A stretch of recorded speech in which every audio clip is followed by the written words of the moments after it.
Next, we shall see what is process management activities by the operating system under this topic in brief.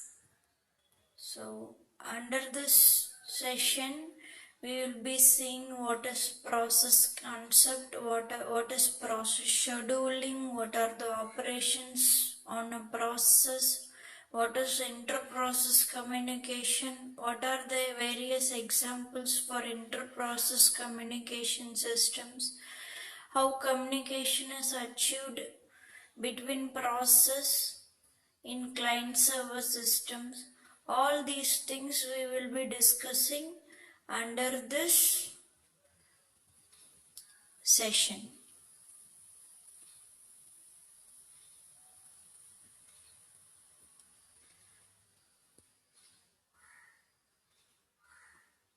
So what is a process concept? So before learning what is a process concept, just see some basics relevant to execution of programs by the operating system. So an operating system executes various variety of programs. So these programs are sent to the operating system as batches. These we call as jobs. Or based on time sharing, the tasks or the process will be sent to the operating system that we call as user programs or tasks. A process is called as a program in execution. Your process execution will be in sequential fashion. That is one process after the another process. So what does a process contain? It contains multiple parts.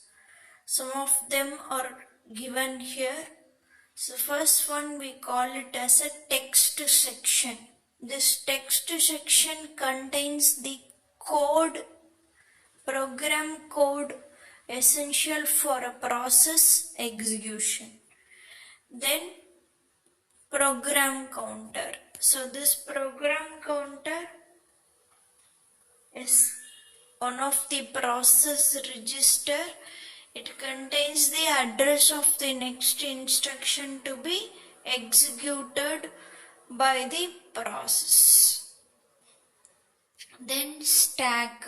It is a temporary form of memory containing function parameters, return addresses, local variables essential for this process to be executed. Then the data section, it contains the global variables of the process to be executed. Then heap, it is a dynamic form of memory. As and when required, the process can utilize this memory for dynamic memory allocation methods at runtime. A program is called a passive entity. It is stored on the disk. A process is an active entity. So any program becomes process when it is loaded into memory for execution. Until that, we call a program as a passive entity. When it is loaded into memory for execution, we call it as a active entity. So your execution of the program can be initiated by using mouse clicking or giving inputs through command line arguments. Performing these actions, you can initiate the execution of the programs. Any program can contain multiple processes.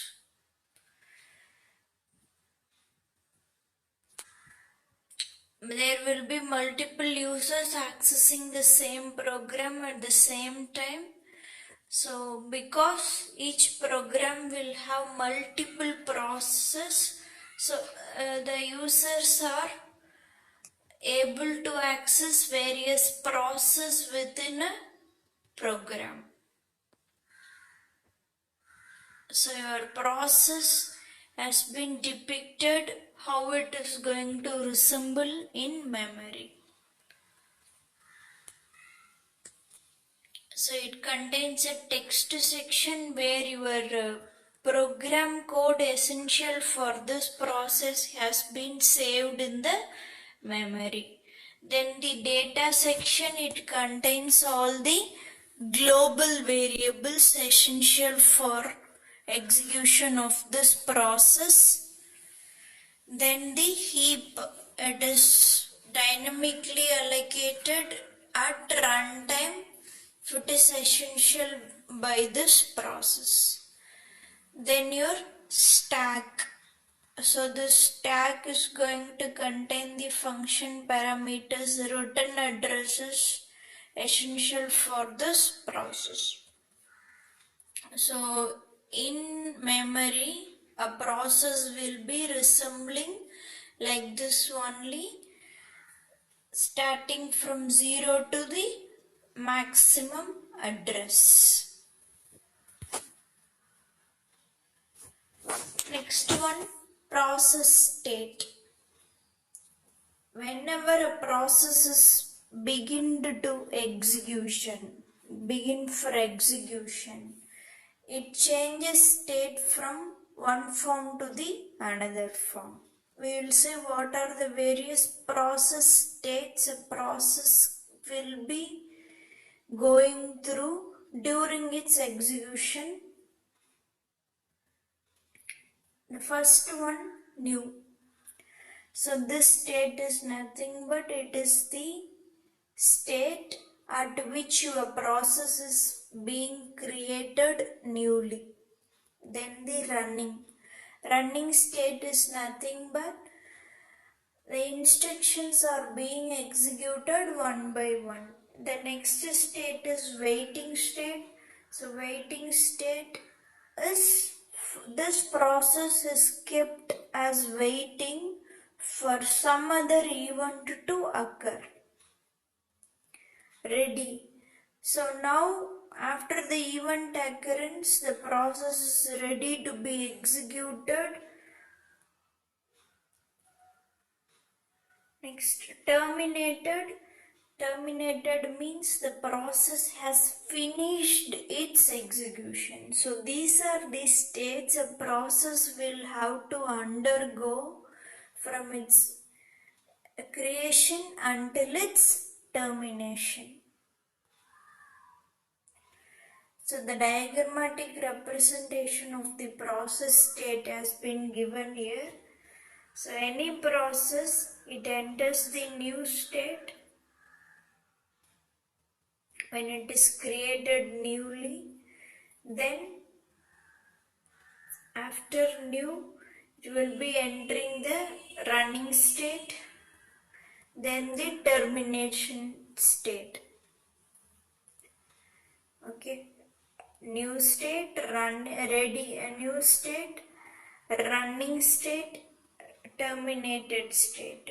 So when it is new, and it will be assigned to the ready state. So ready means it is ready for execution by the operating system. It can be assigned the processor for its execution. That is what ready state means. Then running state, then terminated. So whenever a new process is created, it occupies the new state. When it is ready to be assigned with the processor for its execution, it is in ready state. When it is assigned with the processor, it is in running state. When it's completed its execution, it has released to the processor. That means it is in terminated state. Then Suppose while a process is in running state, in between it wants some data, or it wants some, it is going to wait for some other event to occur, then that is described as interrupt. Then again it will go back to waiting state for the interrupt to complete or for the data to occur.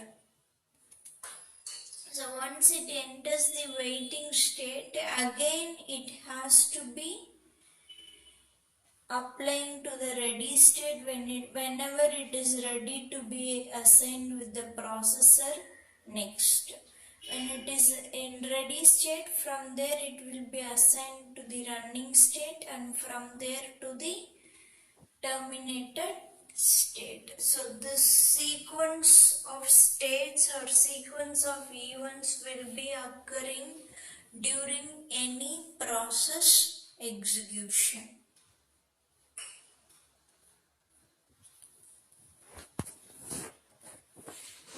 So when a new process is created, it will be admitted to the ready state. Then from there the reduced state will be dispatched. Whatever process available, there will be many processes entering the ready state. One such process is selected and it will be assigned to the processor by the scheduler dispatching operation. After entering the ready state, suppose if there is any event waiting or input output occurrence essential, then it will return back to the waiting state, and after the input output event completion, it will again move back to ready state. From there again it is dispatched by the scheduler to the running state.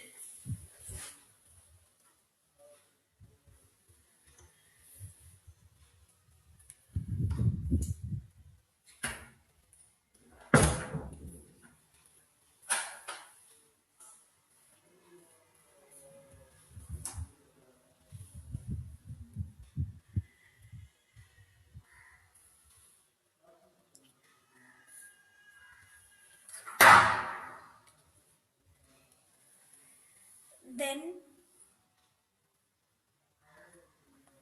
from the running state, finally it will enter the terminated state once the execution of the process is completed.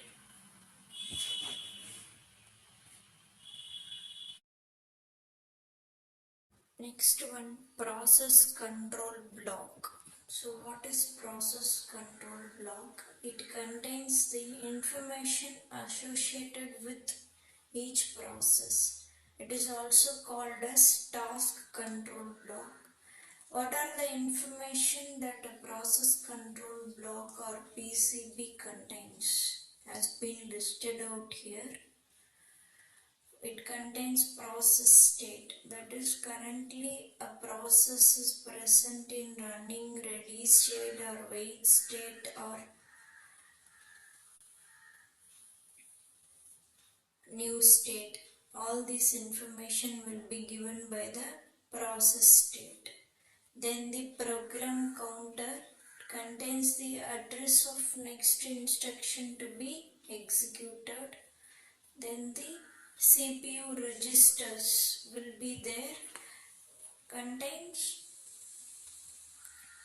registers that can be used by this process for its execution.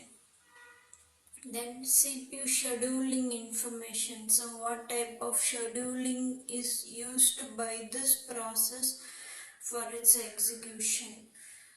All this information will be given by the CPU scheduling information.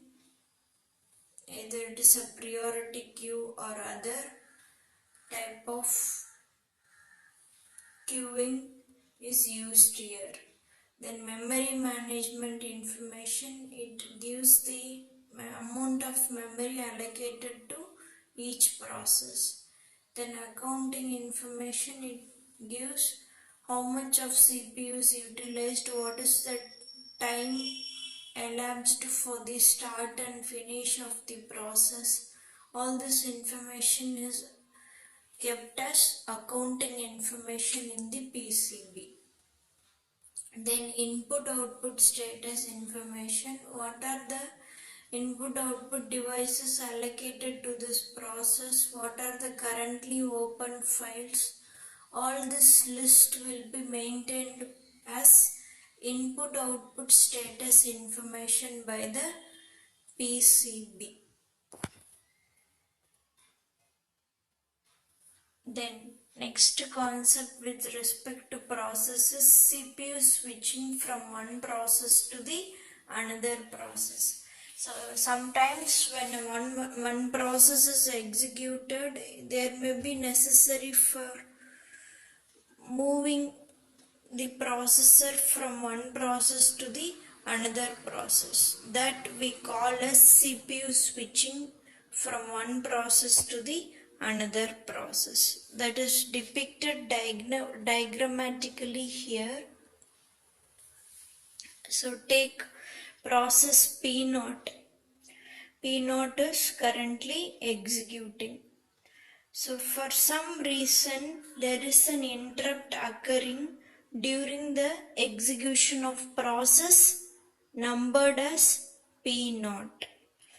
The interrupt may be for any reason, it may be for any input output device, it may be for any other data from some other process, or it may be a system call. For whatever reason the interrupt has occurred, immediately the state of the current process, which is P0, will be saved into the PCB, process control block associated with P0. Then the P0 will be kept idle. P0 will be kept idle. So what happens? The P0 will be entering the waiting state for completion of the interrupt or for any other event to complete. So during that time the CPU is not left idle. What happens? The CPU or the processor will be assigned to other process P1. Other process P1. How the state of the P1 will be loaded from the PCB1. So once it is loaded, the process P1 will be executing. Suppose there is an interrupt occurring during the execution of P1, then P1 will be entering the waiting state for the event to complete. Then that time will be utilized back by the P0. The state of the P0 will be loaded back and P0 will be starting execution. So this kind of switching we call as CPU switching. The processor is switched from P0 to P1 without wasting the time. Next concept, thread. So process can be a single threaded process or multi-threaded process. So if a program has multiple processes, then each process will contain either a single threaded mode of execution or multi-threaded mode of execution. So when it is multiple threads executed at the same time, we call that concept as multi-threading. It means multiple locations can be executed at the same time using this multiple threads of control. Each will have storage for the thread details. Multiple program counters will be there for each thread. Multiple PCBs will be there for each thread. So CPU switching and threading concept is over. The next concept is process scheduling. So what is process scheduling? So I want the maximum usage of the CPU. I don't want to keep my CPU idle. So without keeping my CPU idle, I want to assign multiple works to the CPU. The CPU has to carry over all the works irrespective of being idle. So this can be achieved using the process scheduling concept. So what is that process scheduling? To maximize the use of CPU, this process or switch from the CPU switch from one process to the another process using the time sharing concept. So the process scheduler is the one which selects from among the available process for next execution on the CPU. The process scheduler acts as a token to select which one to enter the CPU next. Maintains scheduling queues. The following scheduling queues are available by the process scheduler. The process scheduler will act as the token master and he will be selecting which process to be scheduled next for execution by the CPU. This is taking place with the help of the following scheduling queues. What are the queues? Job queue, ready queue, device queue. Job queue. Set of all processes in the system will be stored in the job queue. Next, ready queue. Set of all processes that are present in main memory that are ready and waiting to be executed will be present in the ready queue. Job queue will contain all the processes available in the entire system. Ready queue will contain all the process that is available in the main memory who are ready to execute. That is kept in ready queue. Then device queues. It maintains the set of all processes waiting for the input-output device. The process will be moving from one queue to the another queue based on the need. A diagrammatic representation of the various queues is shown here.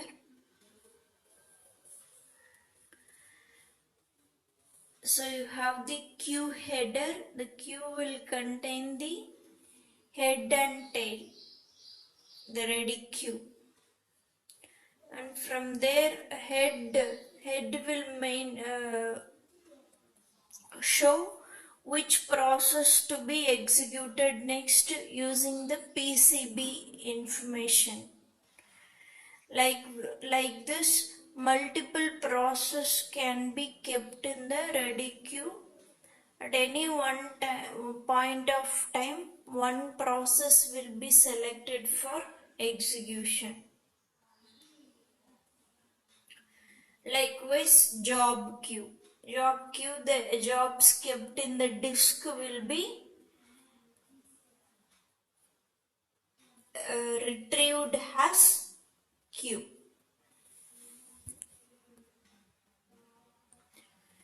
Next, representation of process scheduling using the queuing diagram. Just see the ready queue.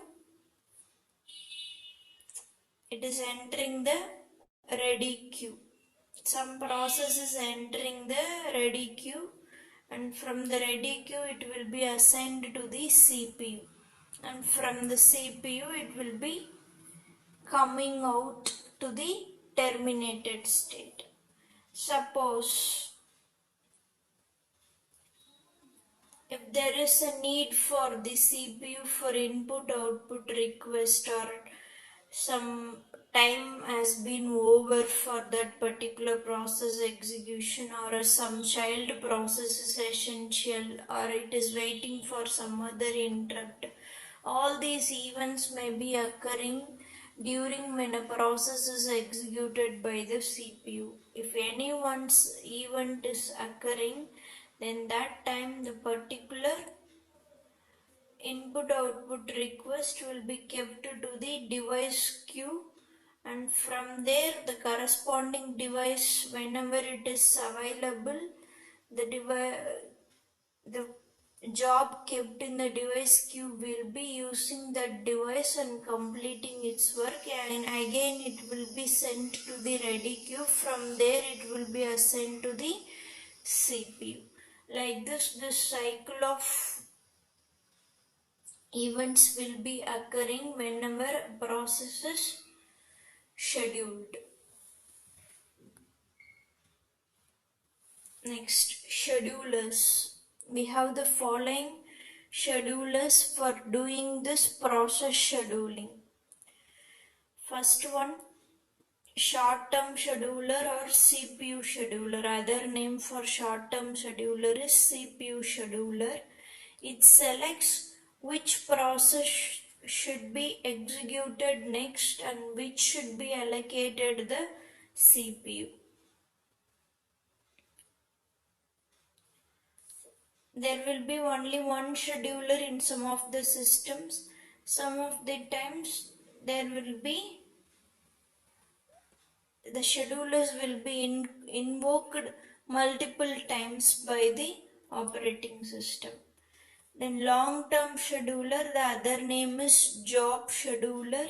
It selects which process should be brought into the ready queue. The short-term scheduler selects which process should be assigned the CPU from the ready queue. The long-term scheduler will select which process to be brought into the ready queue.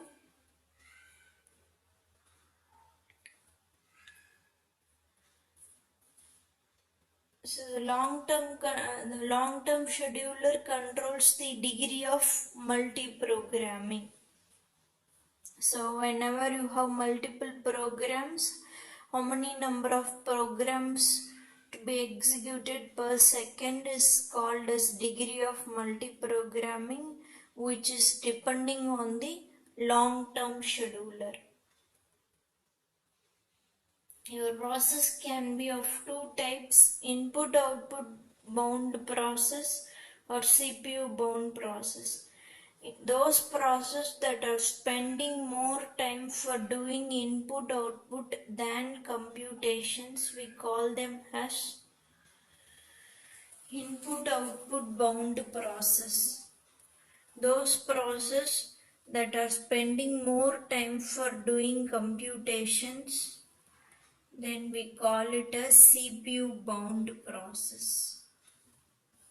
The long-term scheduler provides the various process mix. It will provide a proper mix of input-output bound process and the CPU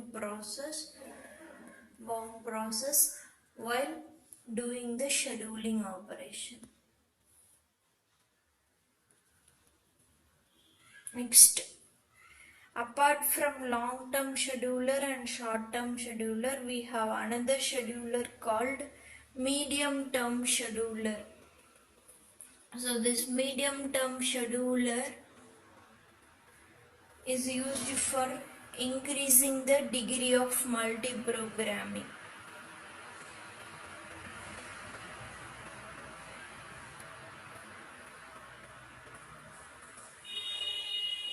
So medium-term scheduler is used to decrease the degree of multiprogramming. It removes a process from the memory, stores it on the disk, bring back from the disk to continue its execution. So the job scheduler will bring the process from the disk to the ready queue, and this medium term scheduler is the one which will take the process stored in memory or stored in memory back to the disk. Once needed, it will bring back from the disk into the memory. This process we call it as swapping. So the one who is doing this work, we call it as medium term scheduler. So there are some process kept in the ready queue. Some of the process may be waiting for input output device, and some of the process will be taken from the ready queue to the CPU. They are over, the work is over, then it will be assigned outside of the CPU. Now, when the process are executed by the CPU, sometimes this medium term scheduler, what it will do, it will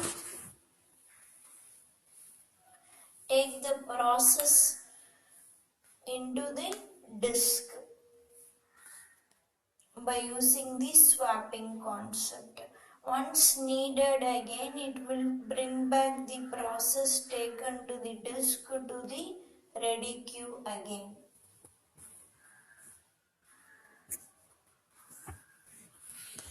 Next term is context switching. What is context switching is when CPU switches to another process, the system must save the state of the old process and load the saved state for the new process via a context switch. Whenever the CPU has to switch from one process to the other process, the old state of the PCB should be saved before going to the new process. Similarly, the state of the new process should be loaded into the memory for beginning its execution. This is what we call as context switching. So this context is present in PCB of the process control block, or otherwise called as task control block. The time required for this switching from one process to the other process by saving the state of old process and loading the state of new process, we call it as context switch time. During this context switch time, the system is not going to do any useful work.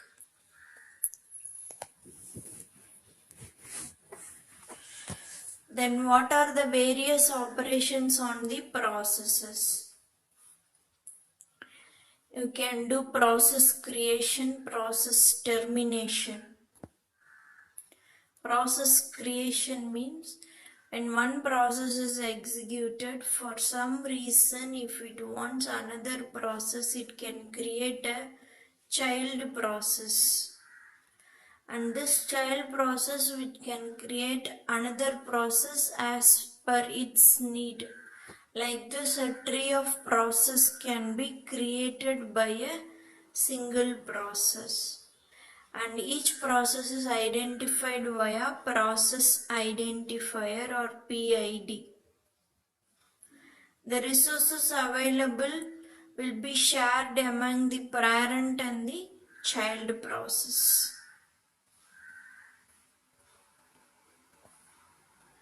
a representation of the process is shown here.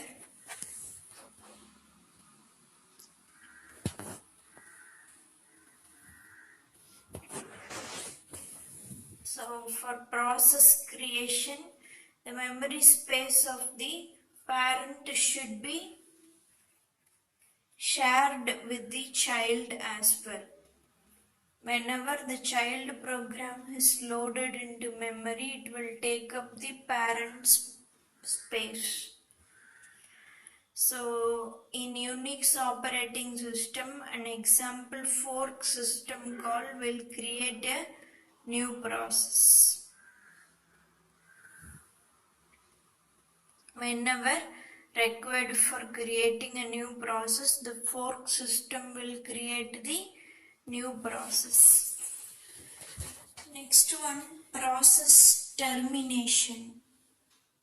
First one, process creation is over. It can be done with the fork system call in Unix kind of operating systems. And whenever a child process is created, the available resources of the parent process should be shared among all the child process, including the address space or memory space. Next operation, process termination. Process termination means once a process has completed its execution, it should be terminated using the exit system call.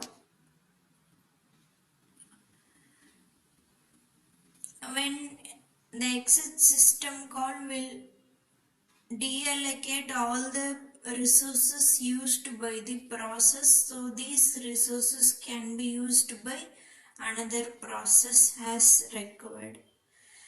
Similarly, the parent may terminate the child process as well using the abort system call.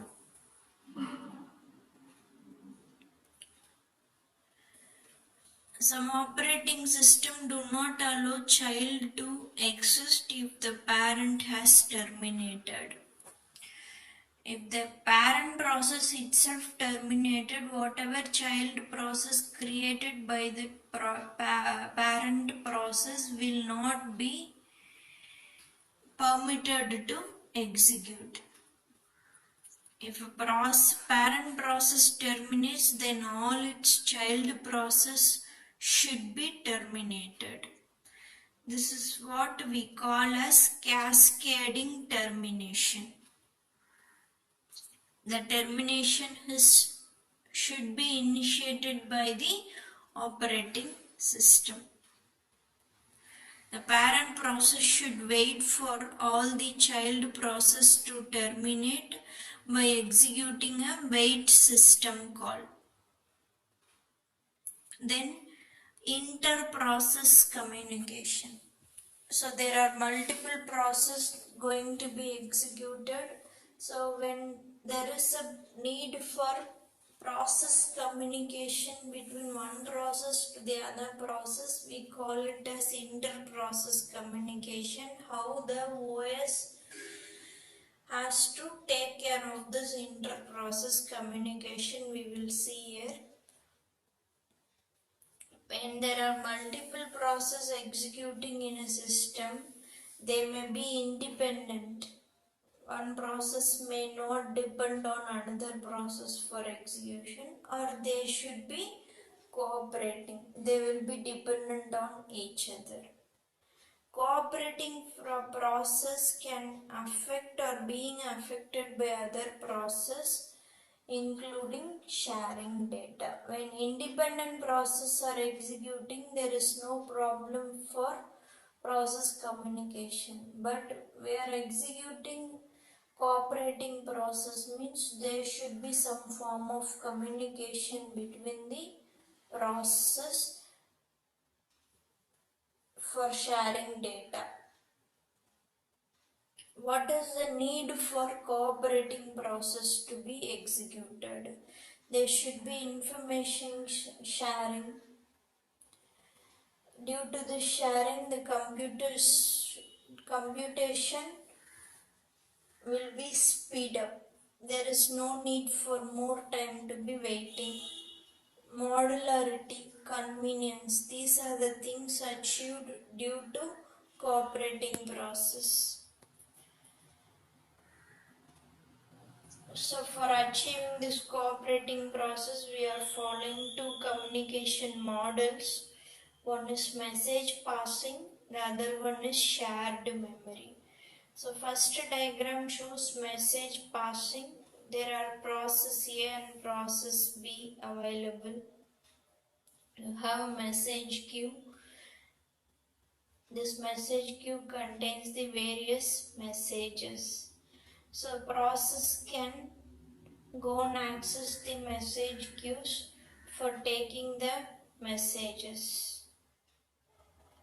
So like this way, process A and process B can communicate with each other. Next one, shared memory. Both processes are going to use the shared memory. So the data available in the shared memory can be accessed by both the processes.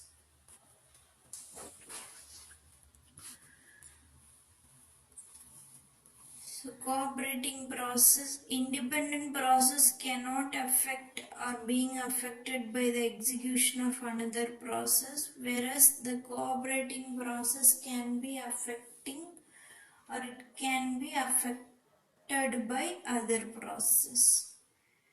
Advantages we saw. Next one, an example for this cooperating process is producer-consumer problem. The producer is the process who is producing the information. Consumer is the process who is consuming the information. This producer and consumer are cooperating process in the sense if the producer produces some information, there should be some consumer to consume that information. And without the production, the consumer cannot consume. Without the consumer, there is no need for the producer to produce any information. So for achieving this producer-consumer problem, there is a problem occurring. What is the problem is unbounded buffer. First thing, it has no practical limit on the size of the buffer. Bounded buffer, there is a fixed size of this bounded buffer. So bounded buffer means it is a solution used by the shared memory model for producer-consumer problem. So whatever data are essential by both producer and consumer, they are kept in the shared memory. So both require the buffer size. So the buffer size is one data kept in the shared memory. It can be accessed by producer as well as the consumer. So the producer will define the maximum buffer size. So the consumer will see the buffer size and it will understand what is the maximum limit of information that is present in the buffer so that it can be consumed.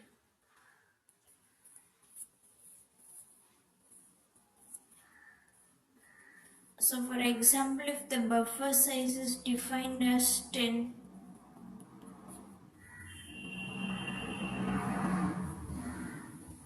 means maximum 10 buffers or 10 buffer elements can be produced and can be accessed by the consumer.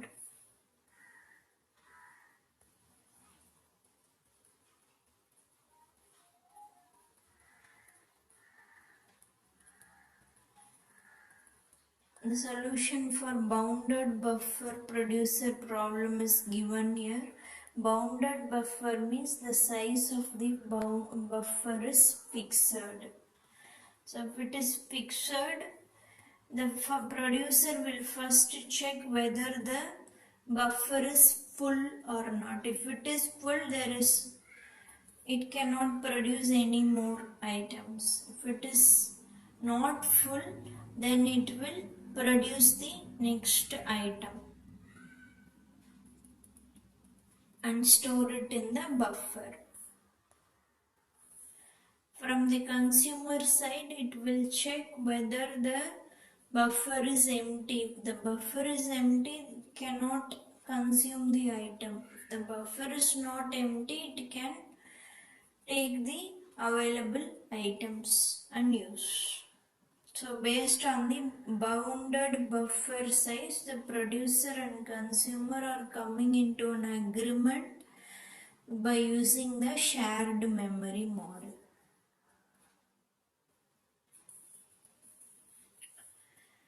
So shared memory model is explained in detail in this slide. So area of memory is shared among the process who wish to communicate with each other. The communication is under the control of the user process and not by the operating system. So when they are using the shared memory model, for one important mechanism is to allow synchronization of the process so that one process is not going to conflict with the other process. Message passing model, mechanism for process to communicate and to synchronize their action. Process will be communicating with each other without using shared variables. Using these two things, one is send message and the receive message is used. These two options are used for inter-process communication using the message passing model. If process P and Q wish to communicate, they need to establish a communication link between them by using send and receive messages. So what are the issues to be faced here? How the links are established?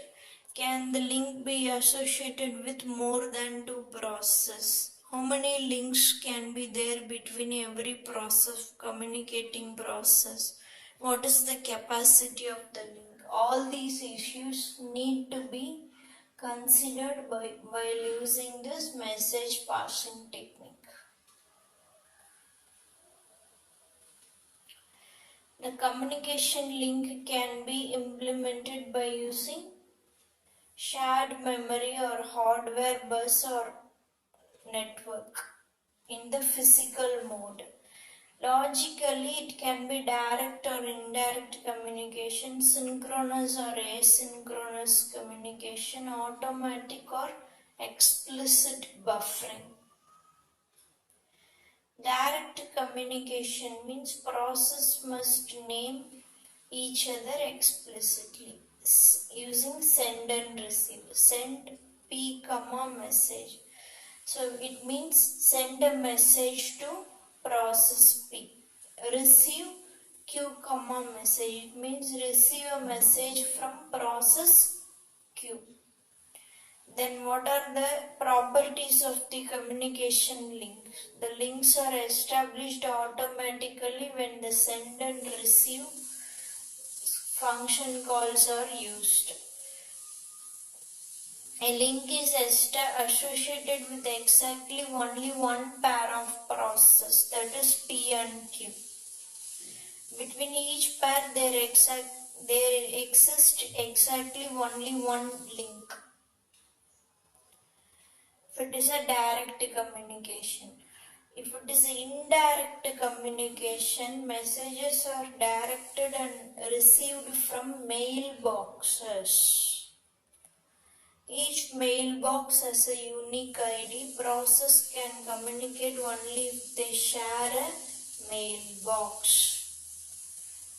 Here the properties of communication link is they share a common mailbox. A link must be associated with many processes, but the process should have a common mailbox. So how to perform indirect communication? Create a mailbox. Send and receive messages through this mailbox. After doing this, destroy the mailbox. The primitives used for doing this is send a comma message. Send a message to mailbox A. Similarly, receive a comma message. Receive a message from the mailbox A. Now the process, both processes sharing the mailbox A. After performing communication, the mailbox A will be destroyed.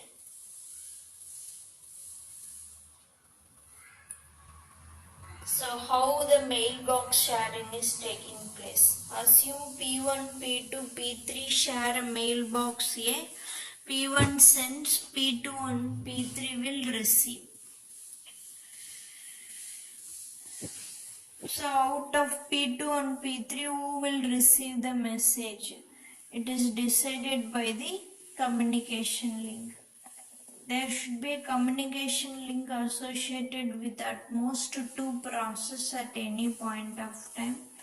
Allow only one process at a time to execute receive operation. Either P2 or P3 will at one point of time, either P2 will execute receive operation or P3 will execute receive operation. This is arbitrarily decided by the system, which should be acting as a receiver, either P2 or P3 at this point of time.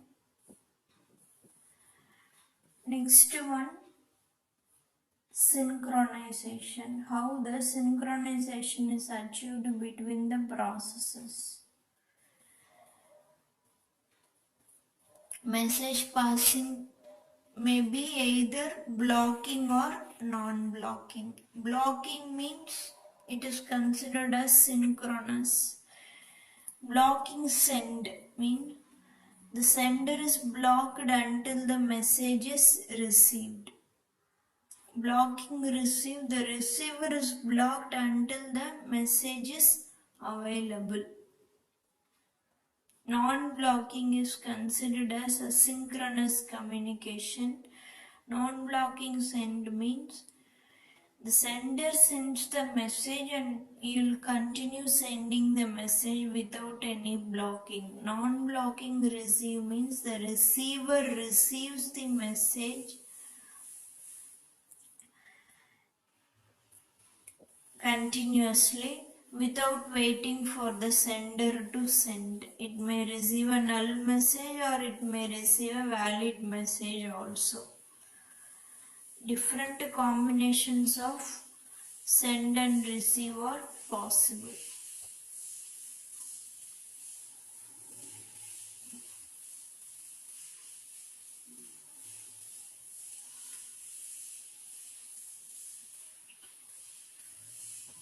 For this producer-consumer problem, synchronization should be achieved by the message next consumed or next produced. Using that should be achieving synchronization. What is buffering in terms of communication? Queues of messages will be kept in a buffer. The buffer can be implemented using these three things: zero capacity, no messages are queued in the link. Bounded capacity, that means finite length of n messages can be kept in the buffer. Unbounded, this is going to be infinite length. Bounded capacity, the sender must wait until the link is full. In unbounded capacity, the sender need not wait. Next one, how to achieve communication in client server system. We are using RPC for this. RPC means remote procedure calls. We will see in detail. So RPC stands for remote procedure call. It abstracts the procedure calls between processes on networked systems.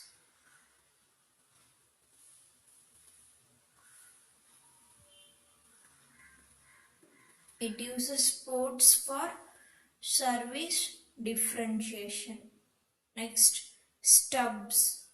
Client-side proxy for the actual procedure on the server. Stubs are used by RPC. They are present at the client-side proxy for actual procedure on the server. The client-side stub locates the server and it marshals the parameters.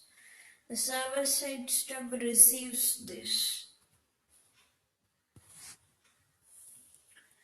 Data representation is handled via XDL, external data representation format, to account to different architectures.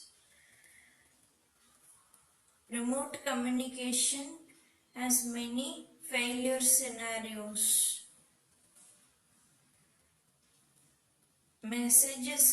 What are the failure scenarios? Messages can be delivered exactly once rather than at most once. OS typically provides a reducible service for doing this RPC. So execution of RPC is shown diagrammatically. There is a client and there is a server. User calls the kernel to send RPC message to procedure X. Kernel sends the message to the corresponding port number. Then kernel places this port number in the RPC message. Kernel sends the RPC. Kernel receives reply if it is correctly passed to the user. So via message communication, the RPC is going to execute. Similarly, the server side, it matches the received port number. If it is matched, then it will take the reply from the client and it will send a reply that it has received the message, and the server will be keep on listening to the messages from the client.